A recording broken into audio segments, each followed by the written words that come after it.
All right, hello, wine drinking people. Today is Thursday, August 4th.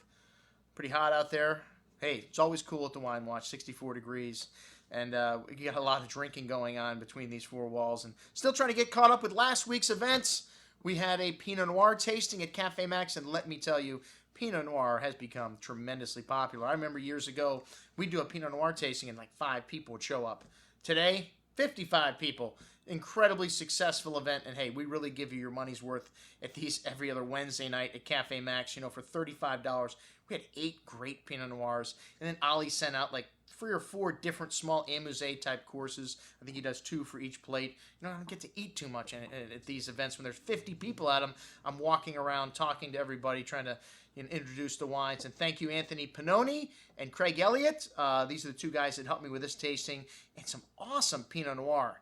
You know, and something for everybody, too. I love it when we do a tasting and we have 8 wines and every wine gets picked as somebody's favorite. It wasn't like everyone loved the Patson Hall the best or everyone loved the Copain the best. You know, the Copain probably got more picks than any other wine.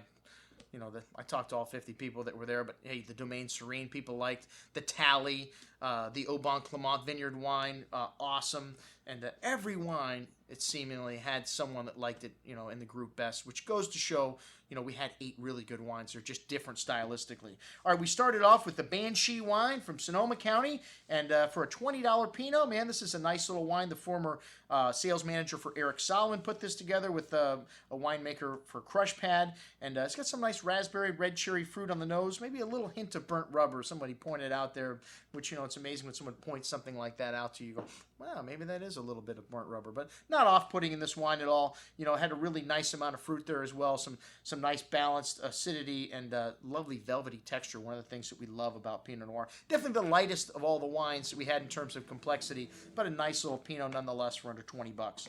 Copain Les Voisins Pinot Noir. This is a blend of Pinot Noir coming from 4 different vineyard sites.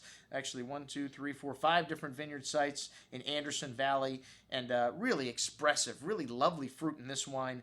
You know, black cherry, raspberry, and a nice structure to this wine as well. You know, also a really nice velvety texture and a long finish. This one had some lovely nuanced floral notes and spice in it, and really drinkable for a 2009, and really well balanced. Excellent juice. The Shannon Wine Company Le Bon Clement. This is it's a wine from Jim Clendenin's vineyard in Santa Barbara or Santa Maria Valley, and really lovely savoriness to this one. You looked at it, just a really light color wine, which with Pinot you can't necessarily tell the intensity of the fruit by the color, but it had this lovely red cherry fruit to it, and this lovely spice. I don't know, cranberry fruit as well, and nice minerality. Very good acidity. This wine, something we'd expect from, you know, grapes that are farmed by Mr. Clendenin, somewhat Burgundian. 73 cases produced. Wow, tiny production on this Shannon Wine Company wine, but really elegant and stylish Pinot. All right, next up, the Bergstrom. This is the biggest wine in terms of size. 2008, a very good vintage for Oregon, and a lot of black cherry, black raspberry fruit, and really big and, you know, almost Cabernet-like. You know, the Cabernet drinkers, we got to give them something at a Pinot Noir tasting that they're going to like. A lot of Cabernet drinkers say they don't like Pinot, but you get a big Pinot like this, and they go, oh, wow, but this is very good. And, you know, it's big, but still somewhat balanced, and, you know, finishes with good freshness and some nice spice in there. It needs a little more time in the bottle, but most excellent juice. This Bergstrom stuff, one of the greatest wineries in Oregon.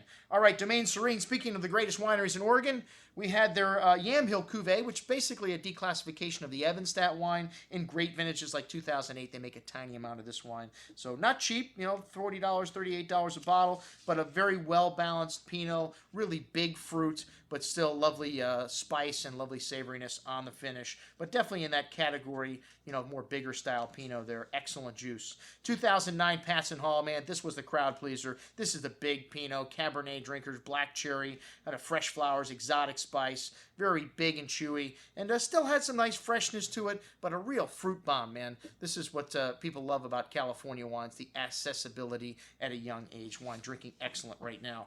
Calera Central Coast. This wine needs a little time. This is more Burgundian style Pinot. This is a blend of some of the top vineyard sites in the Central Coast, and lovely light raspberry, kind of strawberry fruit, maybe a little bit lean though, some green notes, mint and herb on the nose, and fresh earth. And like I said, just a little bit tart in the finish. This wine definitely need a little bit time, more on the savory side. But hey, we're going to be showing some great single vineyard stuff from Calera in a few weeks at Cafe Maxx.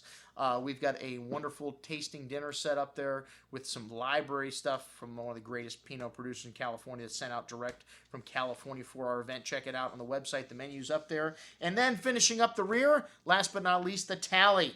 This Tally Estate Arroyo Grand Valley, the only problem with this wine is we showed the 2008. The 2009 is not here. Not a problem. You know, these wines are always great. You know, Tally, a great producer from the Arroyo Grand Valley. Another crowd pleaser, great amount of ripe red cherry berry fruit, hints of exotic spices, pretty floral notes, really ripe and forward style on the tongue, lovely silky tannins, nice spice. Again, that was a 2008. 2009 is already here. All right, folks, that's what I had to drink at the Pinot Noir tasting.